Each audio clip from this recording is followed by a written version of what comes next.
Spider-Man versus Mirko from My Hero Academia.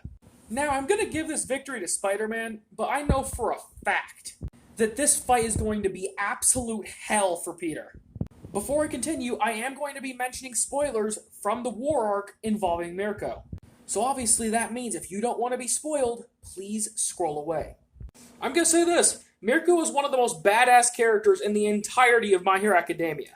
Firstly, you remember when Endeavor fought that high-end Nomu and had to literally use everything in his arsenal and almost died just to defeat one of them? Yeah, during the war arc, Mirko fought multiple of them, and one-shot a couple of them by kicking their heads off. But due to her being that badass and fighting that often, she easily took the most damage out of anyone in the war arc that survived. She got stabbed through both of her legs, one of her rabbit ears got torn off, she also got one of her arms torn off, and half of her midsection got torn off. Yet she was still able to make it all the way to Shigaraki's pod and damage it to the point where Shigaraki had to be released early. And even after all that pain and agony, she still managed to remain conscious after Endeavor cauterized her entire torso wound, meaning she stayed conscious despite her internal organs being scorched. Now, despite that, I will say Peter can still win, mostly because he is an absolute beast when it comes to physical strength, as well as the spider sense will make it to where Mirko's hits don't land that often. But despite him being able to dodge most of her hits, I still see her landing quite a few, and the hits that she does land are going to cause some serious damage to Peter. By the end of this fight, Peter's going to have multiple broken bones. And seeing how Peter doesn't like killing unless he has absolutely no other option, this fight's going to be dragged on for a long time, either until Mirko succumbs to her injuries, or until Peter actually snaps and decides to do a killing blow. Because due to how much damage Mirko could sustain, the only way Spider-Man's taking her out is if he kills her or she dies due to her injuries. And before anyone in the comments brings up like a stronger version of Spider-Man, I am not talking about those versions of Spider-Man. I am talking about simply the main continuity. Standard Peter Parker. None of the dark and edgy Peter Parkers or the godly Peter Parkers. Just the standard neighborhood Spider-Man. And using that version of Spider-Man versus Mirko at full power, I'd say Peter Parker wins with extremely high difficulty. Leave now. Because that is the most terrifying thing I've heard all week. Frieza with the ultimate form is probably the most terrifying combination you could get in all of Dragon Ball. For those that don't know just how broken the ultimate form actually is, after you do the 24-hour ritual, you will now be capable of accessing all of your dormant potential at that time. And it will be as easy to tap into as your goddamn base form. Case in point, Gohan. Frieza easily has more potential than we've yet to see. You cannot tell me that he accessed all of his potential in just a couple months of training. And speaking of that, he only trained for 4 months, and he went from the level of a Super Saiyan to rivaling the fucking gods. And now, he'll be able to stay in his regular final form, yet be stronger than his golden form has ever been. Also, unlike Goku, Vegeta, Gohan, and all the other Saiyans, if you get the ultimate form with a Saiyan, they'll be able to either use the Super Saiyan forms or the ultimate form. Unless you want to count GT, where Gohan stacked the two. But that doesn't really apply for this situation. Frieza would be able to stack Golden on top of Ultimate. Because unlike the Saiyan Super Saiyan forms, Frieza's transformations are mutations. So, you would have Ultimate Golden Frieza. I'm just going to say this, even the Gods of Destruction would be considered fodder compared to an Ultimate Golden Frieza. That's a lot of gods. Imagine every member of Class 1A having the same level of strength as Shazam, as well as all of them getting all the other powers of Shazam. But now we get to the interesting part. When they transform, imagine their quirks evolving to a literal godly level. I'll just give a couple examples. Kaminari would basically just become Raiden from Mortal Kombat. Bakugo would become a living supernova. He wouldn't be allowed to fight on Earth. Because just him going all out with an explosion, even if it wasn't directed towards the Earth, would easily cause worldwide earthquakes, as well as countless other natural disasters that result after the earthquakes. Mina would probably just be able to make actual acid rain. Sue would be, well, a frog god? I don't know. I don't know what to work with Shazam plus a frog. Mineta, the god of sticky balls. No, I will not change the name. Ojiro, the god of combat, since he's the one person in Class 1A that actually actively does martial arts. Todoroki would be a god of climate change. He could make things absolutely freezing anywhere on Earth, or boiling hot. Or anywhere in between. Deku would be Shazam, but way physically stronger, as well as obviously having all One For All's other quirks. Sato, the god of gluttony? Uraraka, the god of gravity. Jiro could make noises as loud as Black Bolt, and due to how her quirk works, amplified to a godly level, she'd be able to hear just as well as Superman. Momo's quirk enhanced to a godly level would just straight up become matter manipulation. Instead of being able to just create things from herself, she'd just be able to make anything out of anything. Kirishima, the god of protection, becoming the ultimate shield to protect anyone and everyone. Hagakure, just an invisible Shazam, which is actually more terrifying than you think. Which is actually quite terrifying because you're fighting someone with the strength of a god and you can't see where the fuck the attacks are coming from. Tokoyami, the god of darkness and shadows, aka the god of edgelords. Sero, the god of tape? And with the powers of Shazam, he'll be able to stick you with the tape, then electrify it. Basically the exact opposite of what electrical tape does. Instead of protecting you from the shock, it actually transfers the shock. There's probably more characters in Class 1A that I'm forgetting of right now, but I named a lot of them, and for the ones that I did miss, if I did miss any, I'll let people in the comments decide what their godly title is. Deku with God Key versus Perfect Cell. Now I know this might sound crazy, but I'd actually give this to Deku. Now put your torches and pitchforks down. I know that sounds crazy. And I know it sounded crazy for me to have the word Deku beat Cell in that order. But you just gotta put in perspective how strong God Key actually is. Just take a look at Resurrection F, how strong Goku's base form became between Battle of Gods, before he got God Key, up until before he turned Super Saiyan Blue. First form Frieza in Resurrection F fodderized Super Saiyan Gohan. Now I know, that version of Gohan was rusty, but you still gotta realize, despite him being rusty, that Gohan's base form is still stronger than 90% of the Dragon Team, excluding Goku and Vegeta. And then he turned Super Saiyan on top of that. First form Frieza made Super Saiyan Gohan his bitch. Yet when Goku showed up, his base form was fighting Final Form Frieza. And Frieza, when he transforms from his first form to his final form, based on the multipliers we saw in Namek, where first form was 530,000 and his final form was 120 million, you get about a 226 times increase. Yet despite Frieza getting that massive of a power boost where his first form was already fodderizing Gohan as a Super Saiyan, base Goku still had an edge against Frieza. Meaning his base form in Resurrection F is easily hundreds of thousands of times stronger than what he was in Super Saiyan 3 in Battle of Gods. Now think of that same power increase on top of Deku, as well as him being able to infuse God Key into all of his other quirks, plus getting an extra strength boost from One For All and Fajin, plus the other quirks helping him out in the fight. Not only that, but Cell couldn't sense Deku, since he'd be using God Key. So I'm just gonna state this, with God Key, Deku would easily beat Cell. And it has nothing to do with Deku, it's just God Key is broken. What powers does the mask have? Short answer, yes. Long answer, basically anything a cartoon character can do. Except the catch is, he's the only one those effects actually work on. Everyone else around him feels real world effects. So for example, if a cartoon character set off a bomb, they'd get completely covered in ashes and soot. But if there were people around the explosion, he would be affected the way a cartoon character would, everyone else would be, blown up.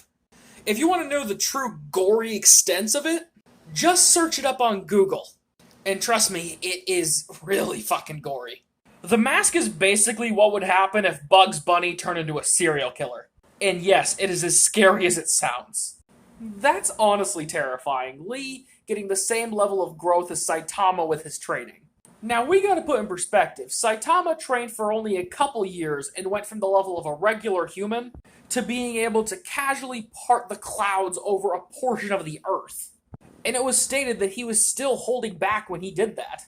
And Saitama's training regimen isn't difficult. I'm doing it. Side note, it actually is working wonders for me in losing weight. So if you're looking for a way to drop a few pounds, I suggest doing Saitama's workout.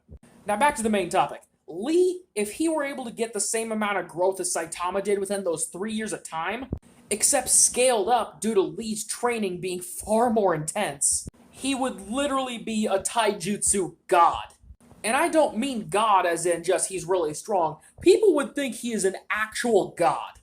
Any one of Lee's intense training regimens, with only doing it for a couple minutes, would be more intense than Saitama's entire workout. And not only that, this version of Lee would be so strong he could effortlessly use the 7th gate, with 0 strain to his body. Not that he'd really even have to use the gates. His base form would literally one-shot everyone.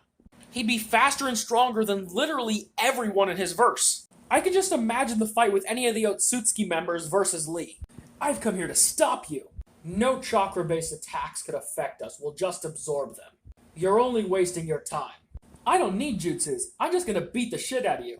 And don't bring up any healing factors, because there is not a single healing factor in the entirety of Naruto that could handle the amount of power Lee would generate with even a flick of his finger. You think Saitama's punches are powerful?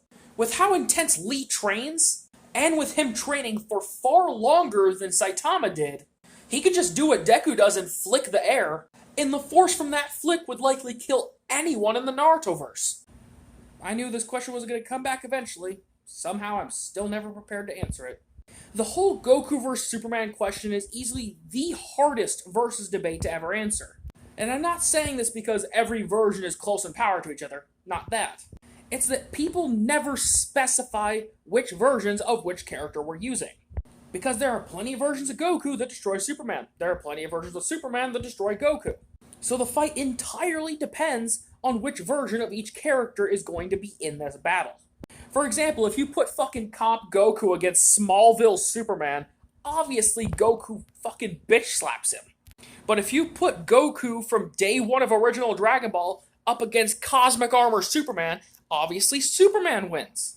Also, I find this question quite unfair because there's only been like one main writer for Dragon Ball throughout most of Goku's life. Meanwhile, there has been dozens, if not hundreds of different writers for Superman. All of which give him different weaknesses, different power-ups. Make him this strong, make him this weak. Make him act like a bitch, make him act like a Chad. And some people make him act like good old Boy Scout Superman like he used to be. So what I'm trying to say is Goku's power has mostly been going up linearly, both power-wise and story-wise. Whereas Superman's just been all over the fucking place. Sometimes he's weak, sometimes he's the closest thing to God. But if I were to truly give an answer for this fight, if I'm looking at all the different Gokus and all the different Supermans, I see there are more versions of Superman that destroy Goku than there are versions of Goku that defeat Superman. So unless you ask a fight that is a specific version of each character, I'm just going to tell you that Superman defeats him. Because there's a higher percentage of Supermans than there are a higher percentage of Gokus that actually win their versus matches. What are my thoughts on Vegeta's new form? I know a lot of mixed opinions are going around, but personally, I actually kind of like it. If you look at the back of the neck, the hair is starting to grow similar to what his Super Saiyan 4 form looked like in GT. And unlike other people, I actually like the look with Super Saiyan 3. Now, the whole no eyebrows thing, kind of hard for people to get used to, but personally, I think it makes the form look unique. Now, we don't know too much about the form because this is just a leaked image. We haven't even seen this form in action yet. So I can't really review how strong the form is, but the least I can tell you is I actually really like it. Yeah, in the latest episode of Dragon Ball Heroes, this thing happened. As you can probably tell, that is Super Saiyan Rose 3 Goku Black, or the Crimson Masked Saiyan. We've always wanted to see Goku combine the other 2 Super Saiyan forms with Super Saiyan God, so that we could possibly get a Super Saiyan Blue 2 or Blue 3. But Goku Black took that idea and used it to his advantage. He was fighting up against the Hooded Saiyan, which sounds a lot like Goku. It sounds a lot like Goku, so until they reveal who it actually is, I'm just going to say it's another alternate version of Goku. Goku Black started this fight using Rose 2. Rose Super Saiyan 2, if you didn't get what I meant. And he had a slight edge against the Hooded Saiyan when he was in Super Saiyan. Yeah, you heard me right, that Hooded Saiyan was only using Super Saiyan against a Rose 2 Goku Black, whose base form is stronger than Resurrection F Super Saiyan Blue Goku. But once Goku Black decided this fight's gone on long enough, he transformed into Rose 3. Which, based on how big of a difference it made, I'm going to assume that it's also a 4 times multiplier, just like how Super Saiyan 3 normally is 4 times stronger than Super Saiyan 2. And once he did, he easily demolished the Hooded Saiyan. And that Hooded Saiyan would have died if Goku and Vegeta at the end of the episode didn't show up in Vegeta's new Super Saiyan Blue with Dark Ki form, and Goku and Mastered Ultra Instinct. Meaning the next episode we're going to get a 2v1 match between Goku and Master Ultra Instinct and Vegeta in his new Dark Ki amped form versus Rose 3 Goku Black. Normally I don't get too hyped about Dragon Ball Heroes, because it's just so unpredictable it's hard to get hyped for something, but I'm actually genuinely hyped for this next episode to see how the fight's gonna go.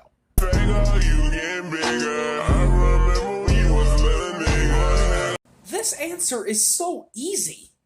Give me the Dragon Fist. Now, I know it's not the strongest on this list, but you can't tell me it isn't the coolest on this list. United States of Smash, get the fuck out of here. The punch itself is basic as hell. And all it does afterwards is create a giant tornado. That doesn't even last that long, mind you. The retcon punch, what the fuck are you gonna do? Oh, I had a bad day. Punch, let's roll the dice and see if I could do something better the next time. An Infinite Mass Punch, despite it being incredibly cool, at the end of the day is just a really, really powerful punch. Meanwhile, the Dragon Fist isn't just a punch. You throw a punch, and then you also generate a massive fucking energy dragon that both impales and coils around your enemy, and then fucking explodes. Meaning it's technically 4 attacks in one. First, the impact from the punch. Second, a piercing attack, with the dragon going through the opponent. It is a binding attack because the dragon will coil around the enemy. And finally, it's an AoE attack because the dragon then explodes. Plus, as it says, I can use each of these attacks to their full extent. Meaning, I'll always be able to have enough energy to be able to use the Dragon Fist whenever I need to use it. Yeah, long story. To talk about Deadpool, we're also going to have to talk a lot about Thanos, and especially the differences between the movies and the comics. Firstly, unlike the movies with Deadpool, he didn't get his immortality from a scientist. It's actually hilarious how he got his immortality. Because surprisingly, before he got his immortality, he still had his healing factor. But because Deadpool ended up hitting it off with Lady Death, who Thanos also had his eyes on, Thanos was so pissed that he cursed Deadpool with immortality so he could never properly die and be with her. Comic Thanos is a petty bitch. And about Thanos, movie Thanos compared to comic Thanos is basically a Girl Scout. The reason movie Thanos wanted the gauntlet was to make sure that life didn't exceed the amount of resources it had. So, cut down on the population means you won't run out of resources as fast. At least, that's what he thought. But in the comics, the reason he wanted to get the gauntlet and all the stones was entirely just to impress Lady Death. Yes, comic Thanos is a simp.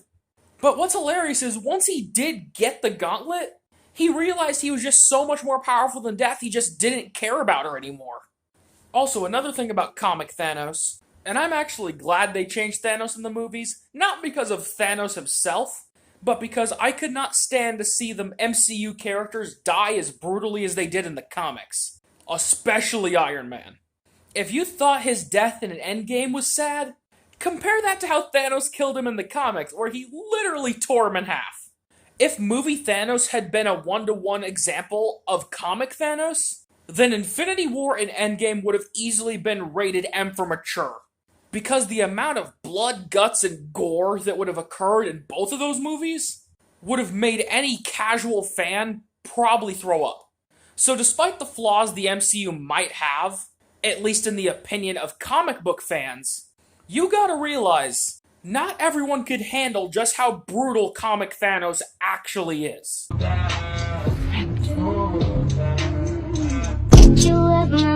I've got two separate answers. Firstly, if all the Otsutsuki members were in the same place at the same time fighting him all at once, then I give them 1 minute tops of surviving. No, they're not fighting back, they just got 1 minute left before all of them are just erased, and that's being generous. But if all of them were on different planets or in different dimensions, like they were in the events of Naruto Shippuden, in the beginning events of Boruto, then I'd say it would probably take Boo a full day, and most of that time would just be him using instant transmission, getting around, hunting them all down. The whole fighting process between all of them wouldn't be much longer than what I said if they were all in the same room.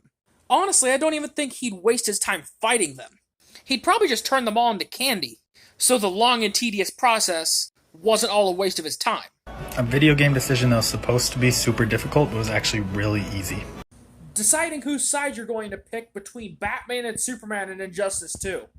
The game's designed like it's supposed to be some difficult decision. But if you even have a single functioning brain cell, you know the only correct option is to go with Batman. There is only 2 reasons I can understand you picking Superman's route. 1, curiosity, or 2, just so you can 100% the game. Outside of those 2 reasons, if you purposely picked Superman, I do not trust you. Superman in the Injustice universe became a dictator ruling over Earth, and was more than willing and fully capable, and was more than willing to kill anyone and everyone who stepped out of line. That includes other heroes. Basically what I mean when Goku is capable of using true Ultra Instinct is once he's capable of using Ultra Instinct at the same level of the Angels. For those that don't know this, the white-haired Ultra Instinct is only one of the first stages of Ultra Instinct. So despite the fact that Goku technically has mastered Ultra Instinct, it's only that he has mastery over that stage of it. Also, when I mention Ultra Instinct combined with the Super Saiyan forms, a lot of people tend to hype up Goku by thinking he could combine mastered Ultra Instinct with the Super Saiyan forms. Which is not true, which a lot of people actually understand, but a select few are trying to hype up and get Goku stronger than he actually is. Goku isn't combining the white-haired Ultra Instinct with Super Saiyan forms, he is simply combining the Ultra Instinct technique with his Super Saiyan forms. Because as I said the other day, Ultra Instinct is both a technique and a transformation. The technique is the actual abilities of Ultra Instinct, where the transformation is where he gets the whole silver hair from. Plus, if Goku was using white-haired Ultra Instinct with the Super Saiyan forms, then Ultra Instinct God and Ultra Instinct Blue in the manga would be leagues more powerful than just the regular white-haired Ultra Instinct. When, as we saw when he tried to use them against Granola, were only just better variants of God and Blue, while still being far inferior to the white-haired version. What if Kendo Rappa had One for All? And for those who don't know who Kendo Rappa is, he's the villain who was working with Overhaul who was fighting Kirishima and Fat Gum. And before I continue, I know I've read the manga and am fully up to date. If you give someone that already has a quirk One for All, as of now, their lifespan would be cut significantly. But since this is a what if, that doesn't apply for this. Firstly, Kendo Rappa's existing quirk is called Strong Arm, which allows him to strike with enough force that he's basically got armor-piercing punches. With a single punch, he broke Kirishima's Unbreakable mode, and his punches were actually hurting Fat Gum, whose fat is literally capable of absorbing the shock of attacks. And in the Vigilantes manga, Fat Gum was able to actually hold in the explosive force of a grenade and wasn't even hurt by it. Yet Fat Gum was extremely hurt by every single one of Rappa's punches. Now you're going to take that strength, amplify it using One for All's physical capabilities, and be able to amplify even further with the Fajin quirk.